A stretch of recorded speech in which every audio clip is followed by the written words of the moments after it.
ఈరోజేంటంటే regret. ఈ regret అంటే ఓ పెద్ద భూతం.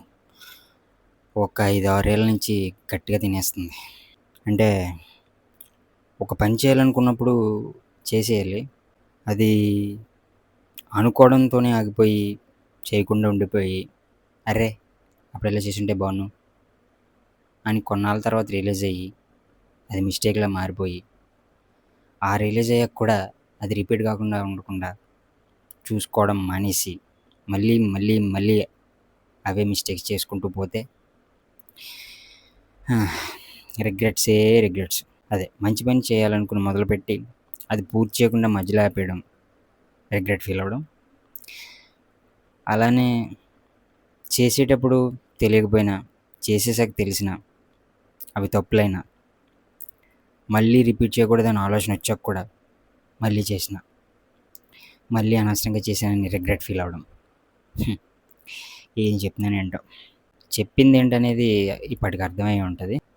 కానీ చిన్నగానో, పెద్దగానో డిసిప్లిన్డ్‌గా, ఫోకస్డ్‌గా నా వంతు ఎఫర్ట్స్ యాక్చువల్‌గా ఎక్కువే పెట్టాలి. ఎంతో కొంత పెడుతూ ముందుకెళ్తుంటే ఒక చిన్న లెవెల్ సాటిస్ఫాక్షన్. అసలు రిగ్రెట్టే ఫీల్ అవ్వని వాళ్ళు వాళ్ళంత అమాయకులు, మూర్ఖులు ఉండరు. ఎలా అంటే 2 టైప్స్ క్యాండిడేట్స్ ఉంటారు. ఒకటి గతంలో చేసిన మిస్టేక్స్ రిపీట్ కాకుండా అస్తమానం రిగ్రెట్ ఫీల్ అవ్వాల్సిన అవసరం లేకుండా చేసిన మిస్టేక్ రిపీట్ కాకుండా ఫోకస్డ్‌గా, డిసిప్లిన్‌గా చిన్నగానో, పెద్దగానో ఎఫర్ట్స్ పెడుతూ ముందుకెళ్తే ఆ లెవెల్ సాటిస్ఫాక్షన్ బావుంటది. ఇంకా రెండో టైప్ క్యాండిడేట్స్ మిస్టేక్స్‌ని మిస్టేక్స్‌గా ఫీల్ అవ్వకుండా, రిగ్రెటే ఫీల్ అవ్వకుండా నా దృష్టిలో రిగ్రెట్ ఫీల్ అవ్వని వాళ్ళు వాళ్ళంత అమాయకులు లేదా మూర్ఖులు ఇంకెవరు ఉండరనుకుంటున్నాను.